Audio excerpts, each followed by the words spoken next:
a challenge. It's been kind of nice and sunny and warm throughout June, and then obviously, like we've all experienced, incredibly wet and grey, so things have spluttered a bit.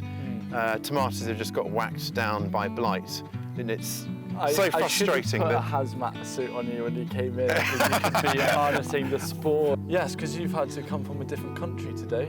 A different nation, I think, technically. The funny thing is, we're bound by the same road, Hugh. It's kind of almost door to door, so it's very, very convenient. And how long was your journey? 3.5 hours. 3.5 hours on the same road? On the same road, pretty much, yeah. So, you know, but it's a nice journey. It's, you know, and I feel like Central Wales is kind of like my second home in a way. Yeah. Spend a lot of time around here. That's right. Camping and telling walking me before you beautiful. Come here to escape. You might as well just move here. Well, I know it's very tempting. It's very tempting. But I think I prefer the weather back home. So you know.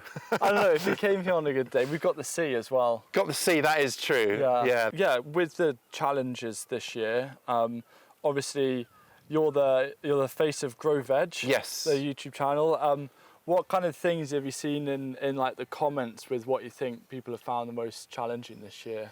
Well, it's a two halves really, isn't it? Because a lot of the US is under severe drought and incredible intense heat, and a lot of people have sort of almost given up because the gardens is just like last summer we had our first experience of a sort of mega hot summer, and it was just exhausting keeping up with the watering, and then you get the sort of British Irish gardeners who are kind of suffering with epic slug kind of attacks and just kind of things just planting and just not growing. It's that I'd like Hollywood to take that seriously and like do an actual horror movie about slugs, because I think people get it. And we need to, it's our responsibility to educate the public about what horrors actually lie here in the UK. We might not have, you know, spiders that are going to kill us. Big bears or you know, the kind of megafauna, but we've got slugs. But with quite a challenging year, because it was like really hot, and then now it's got pretty damp. Yes. Are there like a couple of crops that you felt have thrived in that kind of weird? Yeah, my onions have done really well. Cabbages, they're kind of cool season crops, as they call them in the US. They're just kind of like they've just thrived without having to sort of go out and water much. We just haven't had to do any of that. So it's been I know it's an awful thing to admit, I quite prefer this weather to hot and sunny because it just means less work. Right, I'm quite a lazy person. What's your, do you have like an ideal outside temperature to work in? Yeah, to work in, I'd say 17, 18, or about 60, what's that, 65 Fahrenheit, something like that. Oh, I can do inches to centimetres, but I've just given up on Fahrenheit because it's redundant and there's no point in it. Fair enough. No one will be doing it in 20 years' time.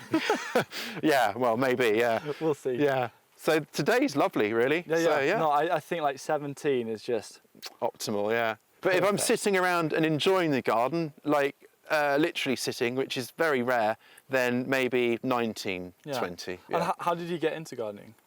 So my granddad, I was a little boy and I was sort of following around, and he was planting leeks, and he said, oh, here, have a go. And I was like dibbering the holes and putting in the leek, and he was saying, just fill it to the top with water, don't push and it was that kind of, if we went round, he'd say, go and pick the beans and you can lift some whatever.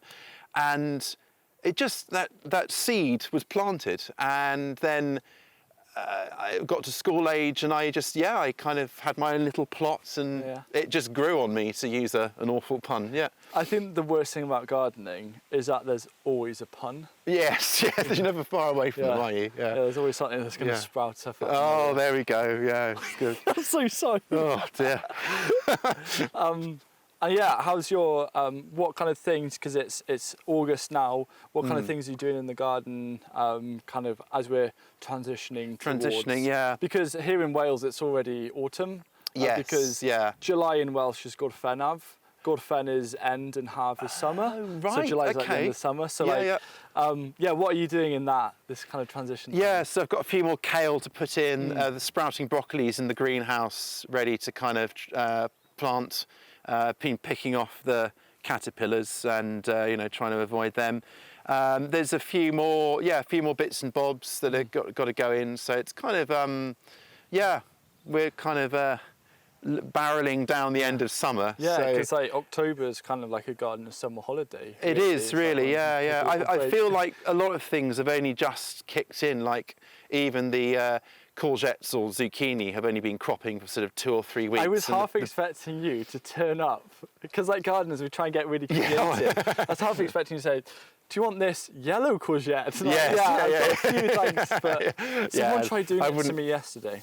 Yeah. They were like, I was filming and they're like, do you want any courgettes? And like, no.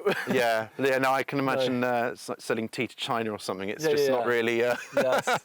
quite an unwelcome gift, but yeah. Yes. Brilliant. But it's good social capital for neighbours. So I constantly bring around little packages for the neighbours and say, could you water my garden for 2 weeks now? And locking the doors and pretending they're not in. Yeah, well, that's it. Then I just leave it on the doorstep. Yeah, or on their like car roof, and then they have to do something about exactly, it. yeah.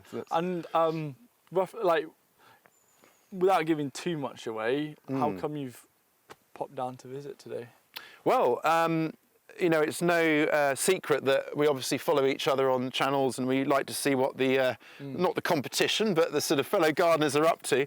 And I've followed you for quite a long time, actually, from when you were knee-high to a grasshopper. Yeah. And it's been fascinating watching you evolve, and everything, you know, your sort of knowledge and confidence has been there right from the start. But it's been fascinating, and I've always wanted to meet you. And so yeah, we're doing a little gardens review series and touring people's gardens, and I thought you have to be on the list. Yes. So I'm delighted you accepted the invitation. Yeah, it's really great to be here. Naturally, and it was nice visiting your place back in April. Yeah.